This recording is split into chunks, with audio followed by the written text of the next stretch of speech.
नमस्कार, जय जिजाऊ, जय शिवराय, जय शंभूराजे. तर आज 27 फेब्रुवारी मराठी राज्य भाषा दिवस.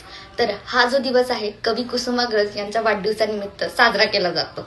तर आता माझ्या शाळेतली मी गंमत सांगते. म्हणजे की आमच्याकडे प्रकल्प खूप व्हायचे आणि माझी मराठी शाळा म्हणजे की सेमी इंग्लिशला होते मी. आणि आज काय असायचं तर आज आम्हाला सांगितलं जायचं की डब्याला कांदा, भाकरी, झुणका, त्याचबरोबर ठेचा, अजून पिठलं, ह्या सगळ्या गोष्टी घेऊन यायच्या आणि आज शाळेमध्ये मराठीच बोलायचं फक्त. आणि हे सगळं आम्ही खायला घेऊन जायचो. सगळ्यांनी गोल करायचा झाडाखाली, सगळे बसायचे आणि आमचे जे शिक्षक पण होते ना ते पण मस्त आमच्यासोबत जेवायचे. म्हणजे ह्या जुन्या आठवणी आहेत खरंच. म्हणजे की शाळेमध्ये प्रत्येक सण आणि प्रत्येक गोष्टीची माहिती. आता उद्या बघायला गेलं तर उद्या विज्ञान दिवस, तो सुद्धा आम्ही इतका सुंदर साजरा करायचा ना.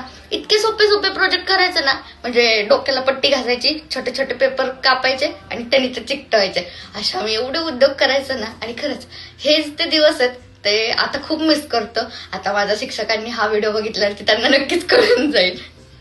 धन्यवाद.